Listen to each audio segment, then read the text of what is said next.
started. Once again, this is Gerald O'Dwyer of Blackmore Partners. We are recording this webcast for future use. Once again, Blackmore is in the business of helping executives monetize their background into an acquisition-based deal thesis. Blackmore helps executives identify the targets. We build out the target list. We work with about 700 brokers. We have databases. We have a vast network, and then there's the executive network to identify targets. And then we bring in the private equity. Private equity pays Blackmore to help you. We offer a variety of services to the private equity community, which then result into opportunities for executives. We offer executive recruiting.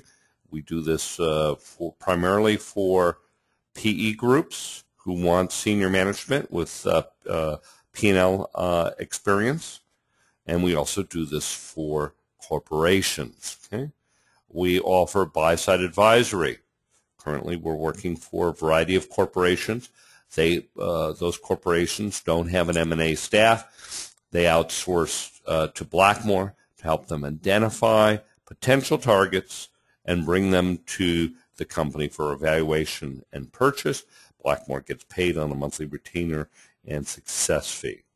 We do deal origination. This is as a byproduct of the Blackmore Finders. That's a large network of executives that take part of our fees, as well as executives who are going to run the company funded by private equity. We put the deal funding together for executives. We also provide private equity firms and corporations an expert network. So any industry or segment that corporation or PE firm is trying to get into, we can bring the expertise for due diligence, domain expertise, you name it, we can do it. So that's a quick overview, once again, of the Blackmore services.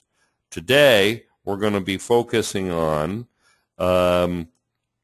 what to do once you get your target list. We're going back to basics for some of you. At one point in time, each of you got an email that looked like this when you got us a list of NAICS codes. So the way the Blackmore process works, you watch the webcast, you get introduced to what Blackmore does, how private equity thinks. We then send you the PE backable exec process. Step one of that PE backable exec process is send Blackmore NAICS codes. The reason for these NAICS codes are it helps us develop a funnel. What's important when doing deals is to build a massive funnel of opportunities. So the first step that we do this is you send us the codes, and what we do is we send you a list. This list is quite big. Now what you'll notice on this list, looks like payment processing. What you'll notice on this list is the sheer numbers of repeats. Okay? Look at this, Ecolite, etc. The reason why that is because for that company, we identify all the key people you can potentially talk to. Their title, their functions, and their phone numbers, fax, and the URL to their website. And in some cases, well, in most cases, as you can see, their revenues, okay? So what you need to do when you get this list is create a pivot table and reduce the list to, if you want, just one person in each company. It's up to you to how you do it.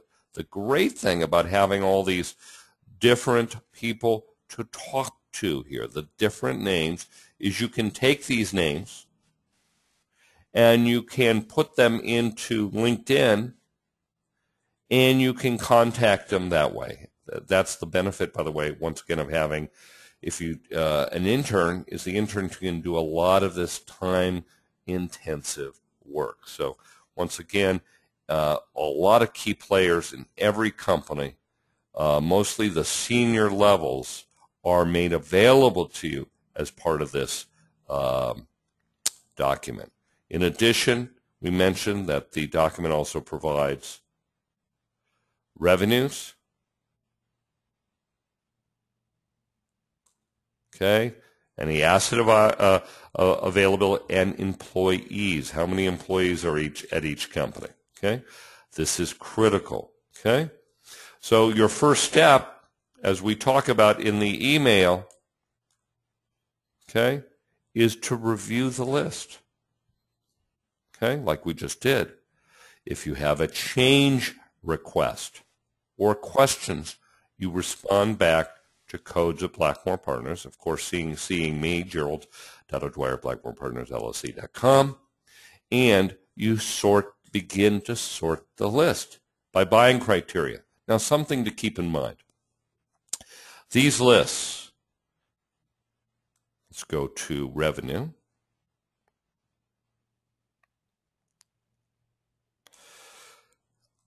As here you find a company, it's 58 million people and 170 million in revenue. Now, you need to take a look at whether that revenue and then that employee number matches up. We find, once again, these companies may not be telling the truth about revenue. Why? Because they don't want their competitors to know, so they could be terribly understated or terribly overinflated. Let's take a look at this. Here's a company, and it says it has 171 million in revenue, Parts Express, and 170 employees. Sounds fishy.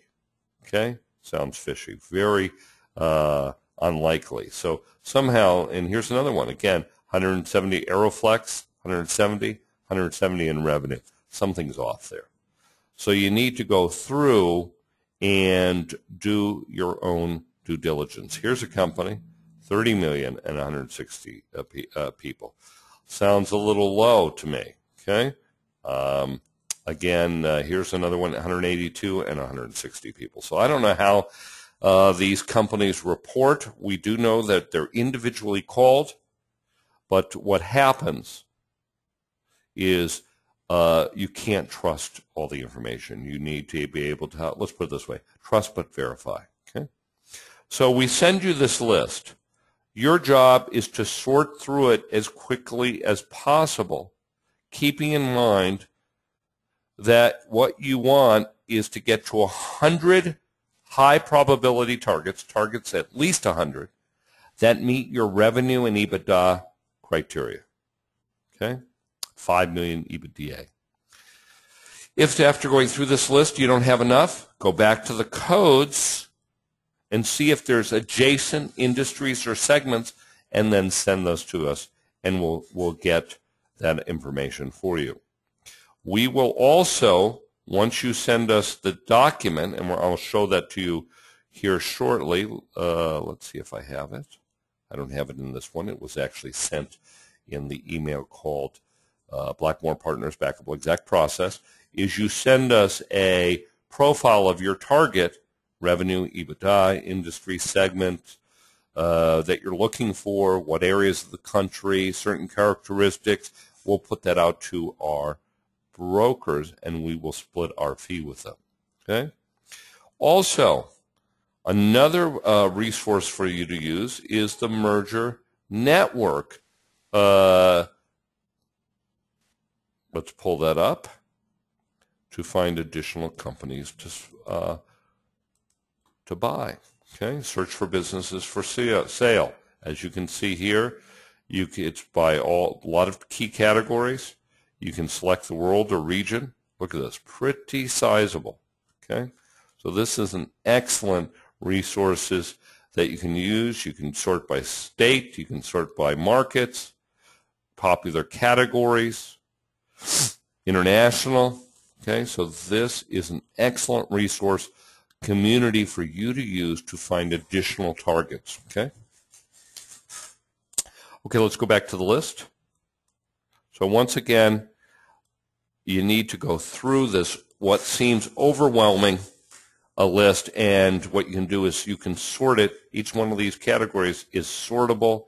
You can create a pivot table and get rid of most of the names if you want. It's up to you how you do that. But the bottom line to keep in mind is that 100 potential targets lead to 7 opportunities over 12 to 24 months, of which you'll close 1. You want to go after, have actionable 7 opportunities. You need 7 actionable opportunities to close 1 deal. Very important measurement. What I find with most of the executives I deal with, no matter how many times I deal with them, or say this, don't count on your deal closing. Deals blow up all the time. The owner says they're selling one day, and the next day they're not because they didn't intend to sell. So you need 7 actionable opportunities. An actionable opportunity means that the owner says they want to sell. You need at least 7 of those to close 1. So no matter what happens with a target, do not get enamored with it.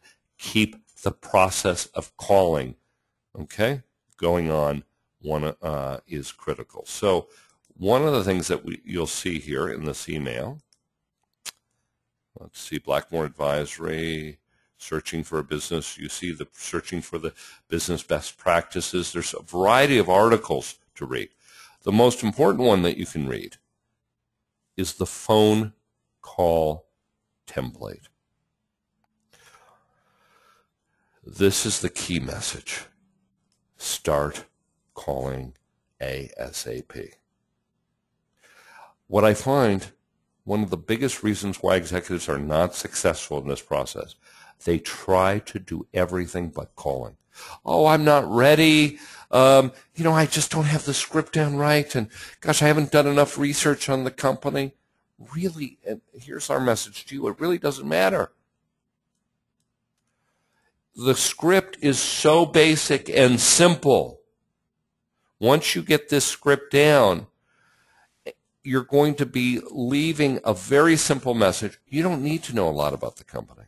In fact, one of the things we find when doing our own prospecting for targets, so we're doing some work for a large EMS company, we set up a Skype phone number, and we're leaving a script similar to this that you'll see here.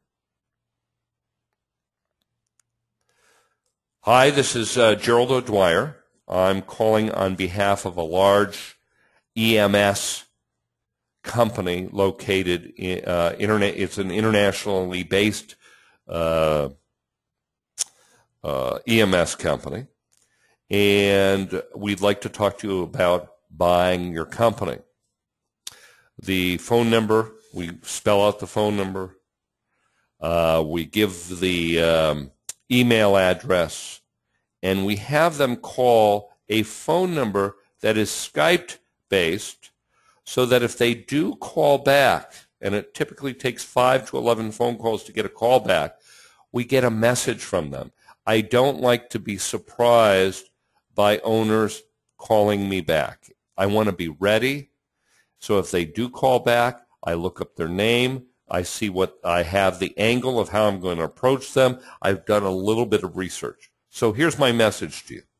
You don't need to do a lot of research on a company before you call them. After you get that list sorted by size, revenue, it looks generally like it fits your criteria. You want to get on the phone and call those 5 to 11 phone calls to get a call back. Okay? The script is great because it gives you the rules of thumb about calling. Such as, number 1, get calling right away. Number 2, call each target no less than twice a week. Now, I was just on a phone call yesterday with an executive, and he says, oh, well, isn't that annoying? I said, you know what? If you're not willing to be annoying, you shouldn't be doing this process. Who knows what they're going to think? The goal is transform that thought that this is annoying into that you're being persistent. You need to be persistent. That's why so few people get deals done. They're not willing to be persistent and consistent over a long period of time of 12 to 24 months. It's all about building long-term relationships. You're a big game hunter, and that takes patience. So call each target no less than twice a week. We find, why is that true, is from a cognitive science point of view, an executive is getting hundreds of emails, voicemails, all sorts of noises are around them. Noises are competing urgent tasks. Okay? So it typically takes 5 to 11 of those to get a call back. And to get on their radar, you need to be calling them twice a week so they know you're not going to go away. Your goal is not a yes. Your goal is to get your first no, and that starts building the relationship. After you get that first no, let's say they do call you, leave a message, you get a no, call them back, thank them, and ask their permission to follow up with that seller once a month by email. Get their email. All companies will sell at some point.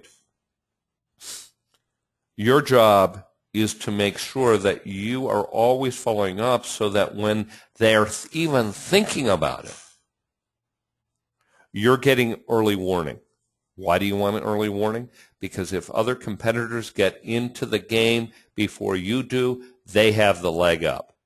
The goal is to be early, get to know the company as much as possible, develop your angle for the deal, which will give you a leg up to compete against others that won't likely come into the deal, but you will have been ready. You have done your research. You have a relationship with that owner. Okay? So there again, why is this document so important? It gives you the rules of thumb, 5 to 11 messages to get a call back. This applies to getting a job, getting consulting, or anything else. 99.9% will say no. You're going to follow up by voicemail and email every month. We're going to have you set up Google Alerts. So let's go to Google Alerts right now. Well, let's see if I can go to it. No. Okay, well, so let's go to, again, these are all nuances.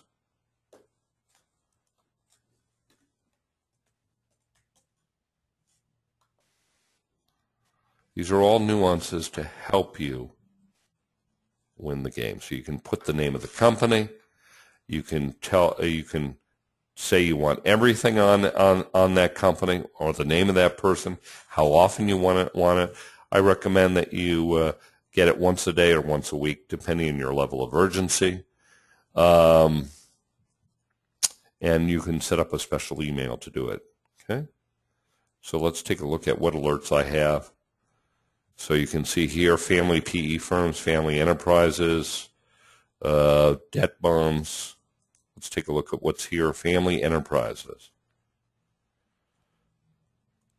Okay, so this is, okay, so it gives you everything about that topic. Family PE firms, what we're looking for is family funds. Okay. What else do we have here? What's going on in the debt junk bond business? Okay. I don't really use this one anymore, but it's just an example of what you can do in setting it up by name, company, or any kind of topic that interests you. Let's go back to the conversation. So set up Google Alerts. This is important. This saves you time and effort. Okay. Put in the name of the key executives, name of the company, any keywords that are relevant to that target or industry. Okay. The script gives you everything you need to be doing for your first call all the way through your last call. Okay. notice that it says leave a voicemail with full script for the first call. Even if you've got email from the another source, ask them to leave your email in a message to confirm it. So even if you think you have their email, in other words, and you got it from another source, in your first email, you need to repeat your first voicemail that you want their email. It's so critical to get it. Very critical. It saves you time. A lot of these people will not call you back. I'll give you in my own case, I get calls every day from executives. My staff has instructed them, do not call Gerald. Please email him. I'm much more responsive. I don't have time to listen to 2-minute recordings.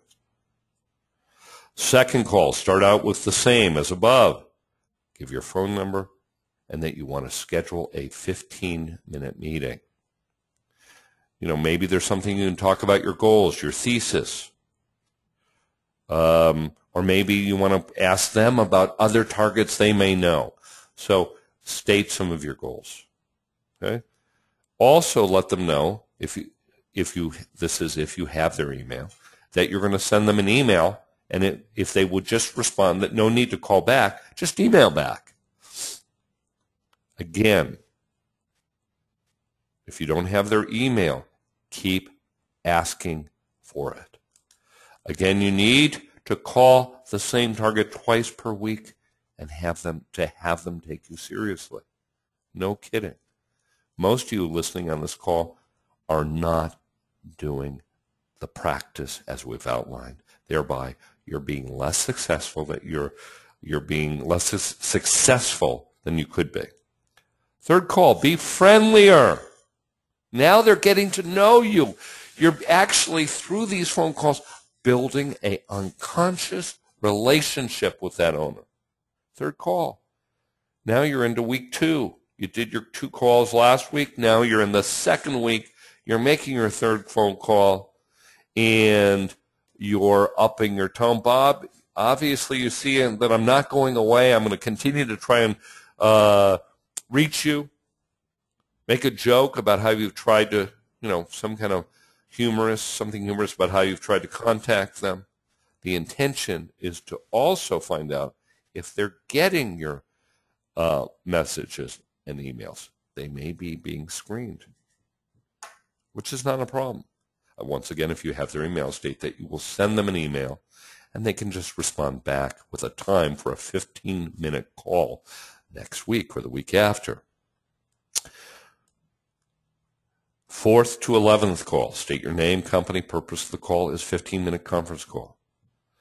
You have, once again, some kind of joke. My favorite thing is this is my 4th call. You either are finding me annoying or you appreciate my persistence. In either case, Bob, I'm going to continue to reach out to you till we reach each other. It's very important that we have a brief call. I'll send you an email. Please respond back with when we can talk quickly. Okay? So what do you do once you schedule the call with the seller? What do you want to cover? Deliver the same message above. Share your deal thesis. Let them know that you're backed by Blackmore Partners to buy companies. Who do they know? Blackmore works with over 1,500 private equity firms in the U.S. My background is blah, blah, blah. You need to have points to establish your credibility as steward to take the company to the next level. You're planting those seeds. Also, you're planting seeds for consulting. Your own credibility. It's not only to take the company to the next level in terms of buying it, but to do consulting. Okay? What else here? If executives wonder what it's going to take, private equity is expecting you to get a 30% internal rate of return. Why is it important to tell an owner that? Well, if they leave money on the table, they can expect to double or triple it over the next 3 to 5 years. They can double or triple it over 3 to 5 years at a 30% IRR. That's pretty damn good. So they can get a double payday by leaving some money in. So 20% left in. If you do your job, Mr. Executive, you're going to provide them with a 40 to 60%. Their money will grow 40 or 60% or somewhere in between. Okay? We have in this email, in this document, what to say to a secretary, speaking to a potential seller. So all these rules of thumb are in this. If you haven't reviewed this phone call template, I'm asking you to do it now, and review it often. Okay. So this is part of being successful in the process. I'm going to right now, if you have any questions, I'm going to take a moment and answer some questions and then go on to my next piece. So if you have a question, please raise your hand right now, and I'm monitoring here, and I'll answer some questions. Okay.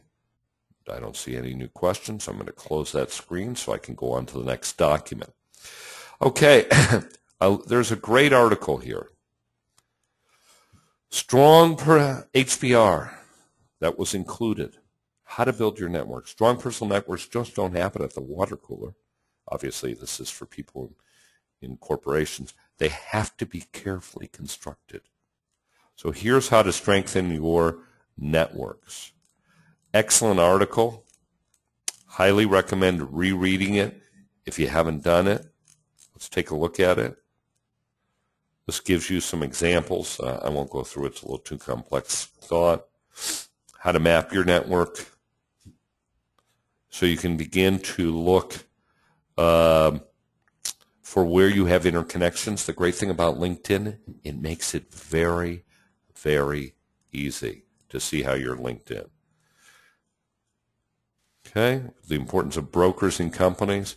So this is a very useful model to think of when you are using this and you're identifying some of these names of these guys here and put them into your LinkedIn, link into them. They can help you get an inside scoop on closing that deal in the future. So once you've started your contacting that owner or the CFO, we say, who are the right people to talk to at a company?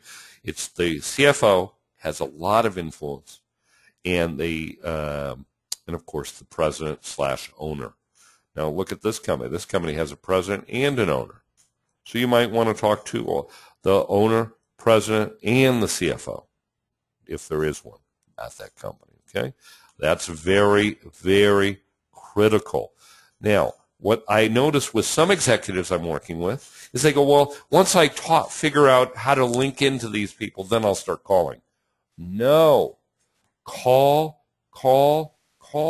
It takes 5 to 11 calls to get them. In between the calling, you can be doing the research. But the goal is to get you on the phone. Cold calls are critical to building warm relationships. By the time you're on your 11th call, really they do feel like they know you. They appreciate you. People love persistence. And it really takes that. Let's go back to the HBR article. Again, this article. How to fix a networking slump. So there's some good stuff there. Okay, so let's go on to what other goodies we have in that target list email that you may have not used. Okay, so here's another one. A better way to network to find companies to buy.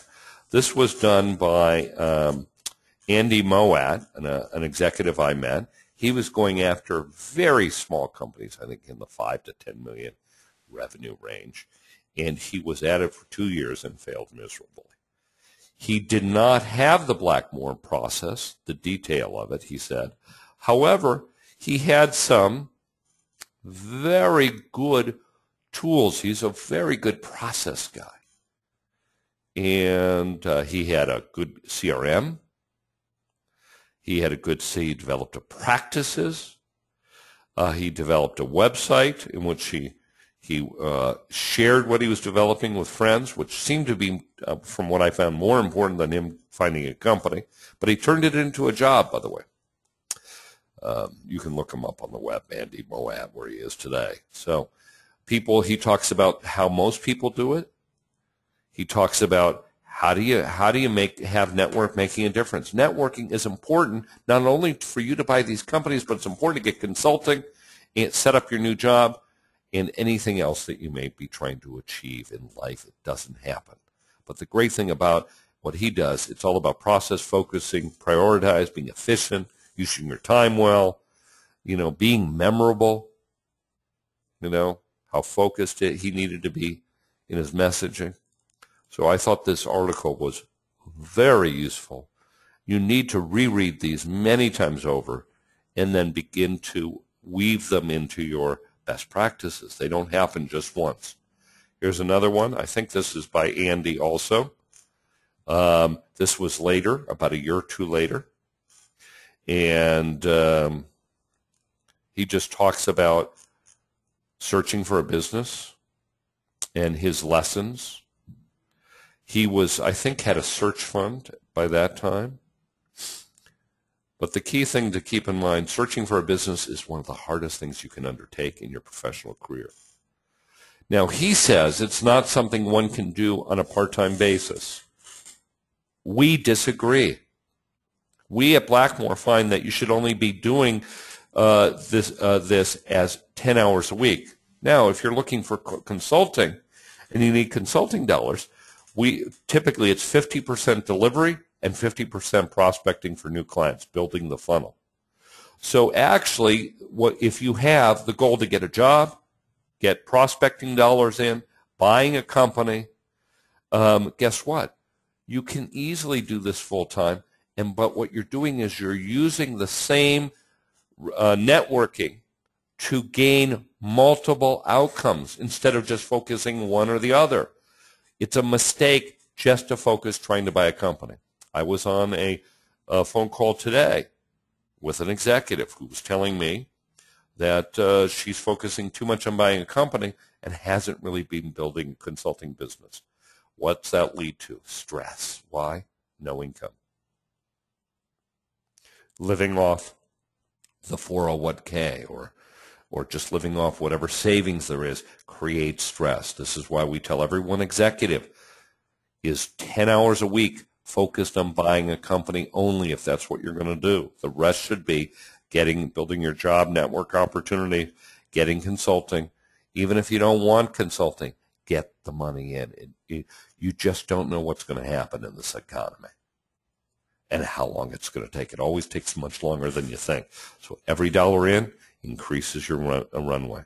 So once again, you do not focus on just buying a company. You're focusing on multiple outcomes at the same time, getting the consulting dollars in, building that funnel for consulting, building that funnel for jobs, and all at the same time using the same process. Okay? It is a lonely process, he talks about.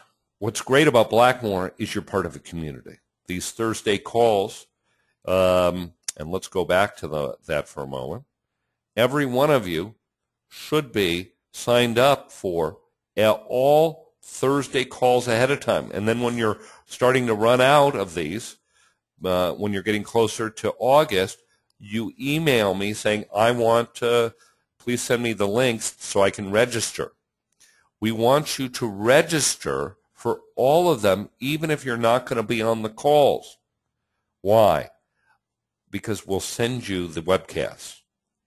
And you don't even need me to send you the webcast, but if we have a special speaker and there's handouts, then you do. But all the webcasts are uploaded every Friday to YouTube.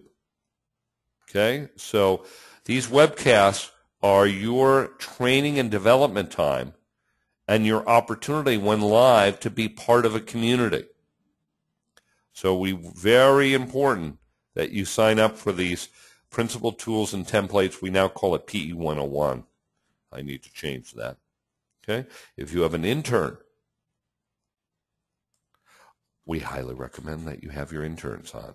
They can get all these past webs.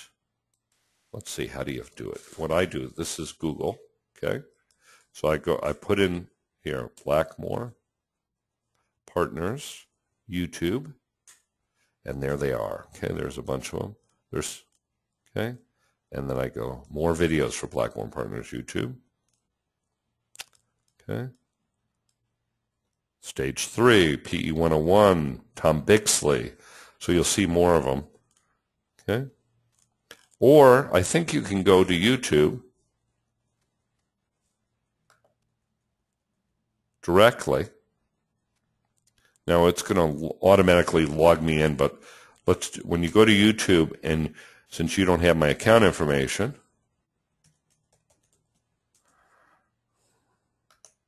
Blackmore Partners, in parentheses, okay? That's very important, because otherwise you're going to get Richie Blackmore. I can't remember. He was a top pop singer, okay? So there you go. That and ab workouts, yeah. Okay, so what you do is these are just some of the webcasts that are up there. Mike Lorelli, this is winning the private equity game. Wow, 2,200 people have viewed that now. And that's been only up a few months. That's the first one. If you want to send this to anyone who wants to get to know about Blackmore, send that to them. There's the Edward Miller, tips to getting consulting, what you need to do to move your deal from actionable to getting done. Part 2, this one. Okay? And then while you're watching these, you can be working on getting your ab workouts. Okay? We highly encourage a strong core to really have good phone calling when you're sitting at your desk. So that may be an important thing to do. Okay, let's go on back to the searching for a business best practices. So Andy talks about how it's a lonely process.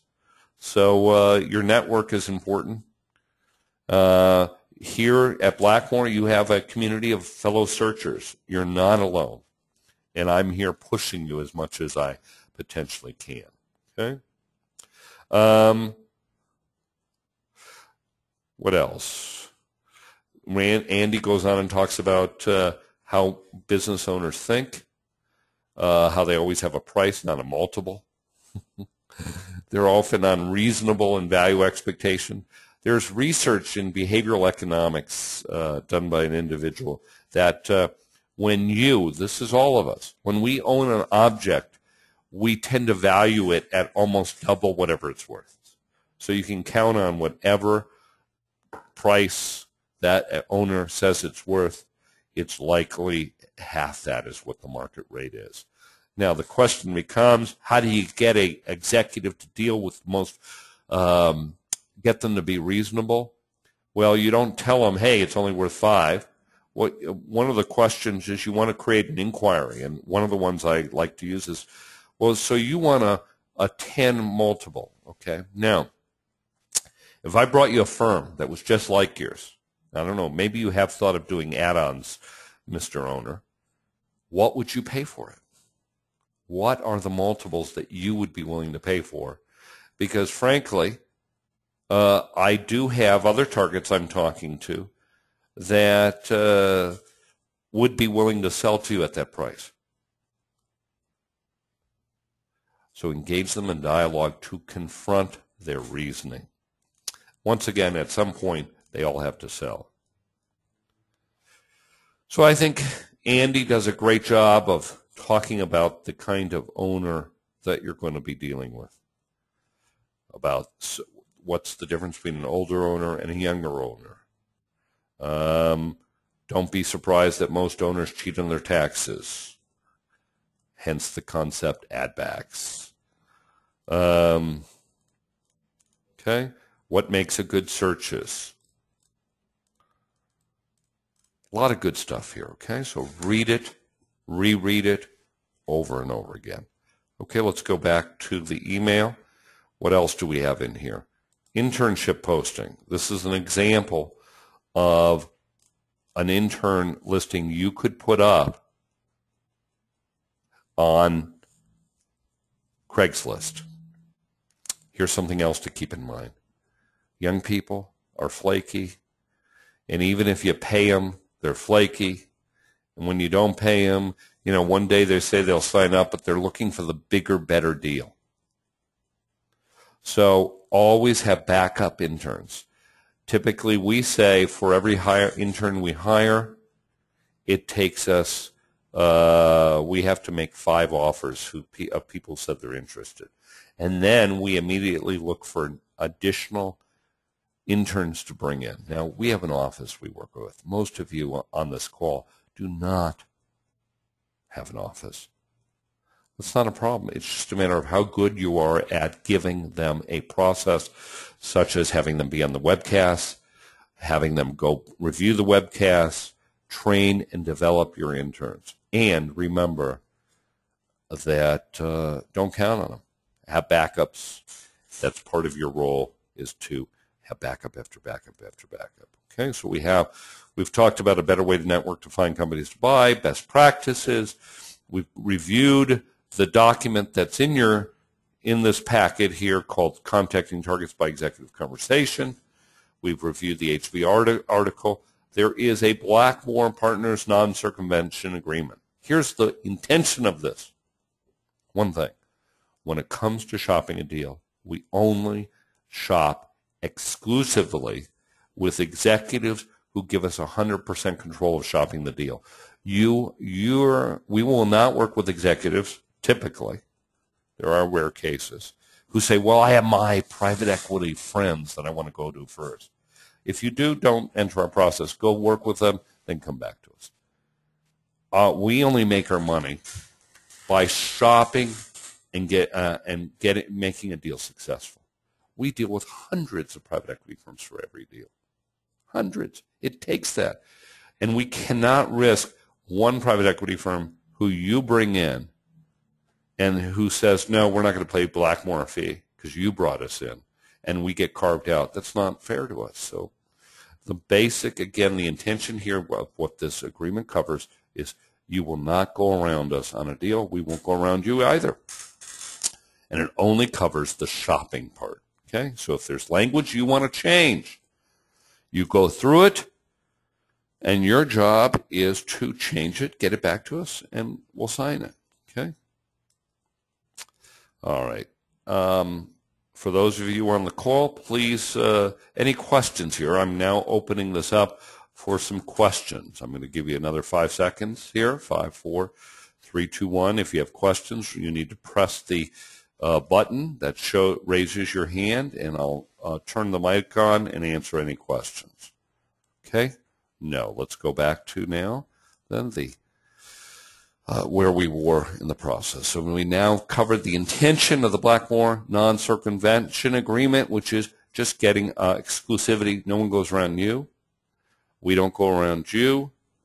We get exclusivity with all the private equity firms we're shopping to. If you talk to a private equity firm, they have to come through the process with us. If you have private equity firms that you're friends with, you give us their name, and we will contact them and make sure they sign an NDA and agreement, a fee agreement for Blackmore. Otherwise, they're going to not want to pay, and that's not good for us. I've learned the hard way in the past. Okay, let's see. So we've also discussed the prospects. What else do we have here? Okay, we talked about the webinars. In this email that you got, once again, there are additional YouTube videos we want you to go back to. There are additional ways that Blackmore helps find targets. This YouTube video talks about it. And then there's one on consulting, how to move the process forward, etc. Okay. Well, that, I think, covers everything about now that you have a funnel, a prospect list, what to do, what actions are expected of you, and when.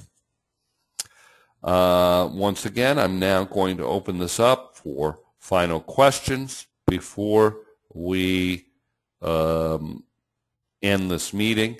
What I am going to do is I'm going to pick a few people, and I'm going to ask you what this webcast did for you. Okay, I'm going to go to Jeff Parnell. Jeff, what would you say? Jeff, can you hear me? I can, Gerald. What would you say your biggest takeaways were today? You know, I don't know that any of us can be reminded enough about the persistence aspect, because we're all probably very aggressive people. I know I am, but just the fifth or sixth call, getting that into the system, that's a huge point. And maybe every 4, 5, 6 weeks, it's not a bad idea to revisit strategies in that regard. Mm-hmm. All right, very good. Let's go to Brian McConnell. Brian, what did this do for you? I don't know. Brian, can you hear me? No? Okay. Deep, can you hear me? Okay, he can't hear me. Okay, let's go to Ray Yang. Ray, how was this for you? What are your takeaways today? Ray, can you hear me? Okay, it's not working. Tom Yang, can you hear me? Go ahead, Tom. Thomas. Hello? Yes. Hello? What would you say your big Yeah, takeaways here today? I think the same thing that Jeff said, a couple of things. One, just the importance of the persistence. And also just, I think every once in a while reviewing the process to make sure you're on track. Mm-hmm. So. All right. Well, I want to thank everyone for being on the call and being in the Blackmore process. This is a 12 to 24-month process, and this ends this webcast. Thank you so much.